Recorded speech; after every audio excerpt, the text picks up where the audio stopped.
안녕하세요. 저는 발표를 맡게 된 30번 노희윤입니다.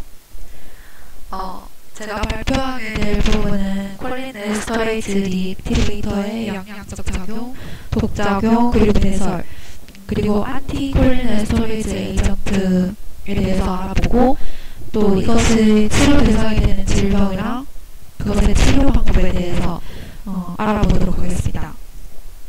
먼저 콜린 에스터레이즈 리액티베이터인데요. 이것은 유기인으로 된 그러니까 살충제죠. 이것에 의한 중독, 이것을 효과적으로 치료하는 해독제가 여기에 속하고요.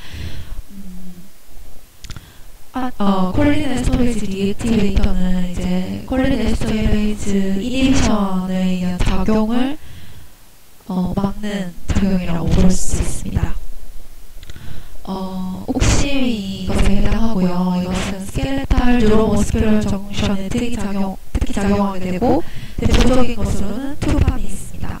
그리고 이런 콜린 에스터레이즈 리액티베이터 같은 경우에는 경구로 투여하는 것이 아니라 비경구적으로 투여해서 빠른 시간 내에 그 모토너브의 작용을 다시 원상으로 복귀시키는 작용을 하는데, 이것은 그 유기인으로 된 살충제 같은 경우에는 굉장히 빠른 시간 내에 사람을 사망에까지 이르게 할 수 있기 때문에 비경구적으로 투여하는 것이 효과적이라고 합니다. 여기서 주의해야 할 점은 옥심을 투여할 때 유기인을 확실히 제거할 때까지 투여해야 된다는 점인데요. 이럴 경우에는 과도한 옥심의 축적으로 인해서 뉴로머스큘러 블락이드를 초래할 수도 있는데, 옥심 같은 경우는 굉장히 빠르게 심장으로 배설될 수 있기 때문에 옥심의 축적으로 인한 저런 부작용보다는 일단 유기인을 확실히 제거하는 것이 주 타깃이 되어야 된다는 것이 핵심입니다. 그리고 이와 관련된 것으로 딜레이드 뉴로톡시시티 of organophosphorus compound를 볼 수 있는데요. 이 같은 경우에는 안티콜린 에스터레이즈 에이전트의 TOCP에 의한 딜레이드 뉴로톡시시티로 볼 수 있고요. 증상은 근육의 피로라든가 무력감, 그다음에 립, 사지의 기능 장애, 그리고 중증 다발성 신경병 등이 있다고 합니다. 회복은 거의 불완전하거나 수년간에 거친다고 합니다. 여기서 주목할 것은 이 같은 경우는 콜린 에스터레이즈 이니비션에 의한 것이 아니라 뉴로톡식 에스터레이즈에 의한 것이고요. 다른 어떤 기질이라든가 작용에 대한 것은 알려지지 않았고, 한 가지 주목할 점은 하이드로포닉 에스터레이즈의 특이성을 가진다는 점입니다.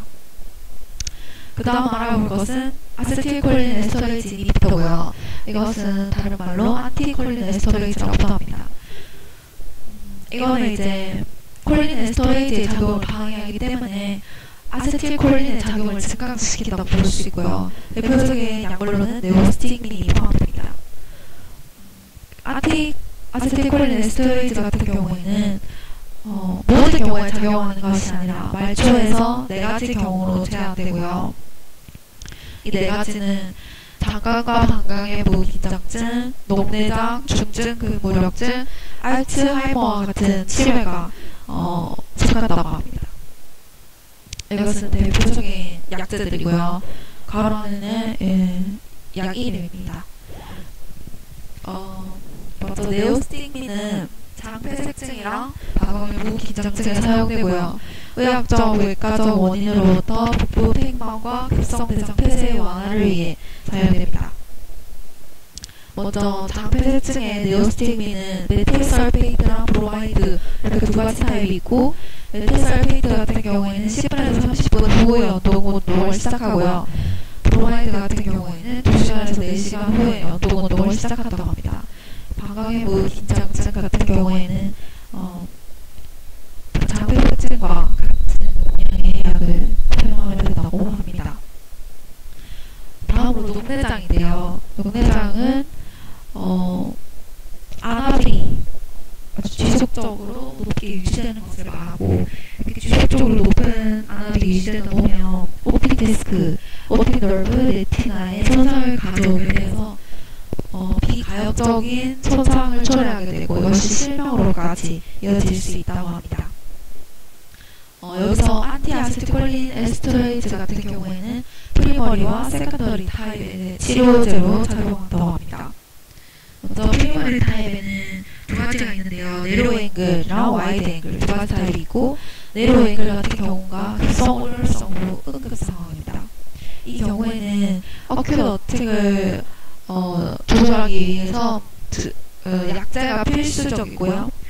그리고 장기적으로 봤을 때는 외과적 수술도 가끔 필요하다고 합니다. 와이드 앵글 같은 경우에는 단순 만성형이고요. 지속적인 약물 치료가 도과되어야 된다고 합니다. 사이드 이펙트로는 블락 어커모데이션과 마이오피아를 초래하고요. 그리고 오픈 앵글 글라우코마 같은 경우에는 부작용이 일어나지 않는 다른 약제와 함께 사용하는 것이 1차적 치료라고 합니다.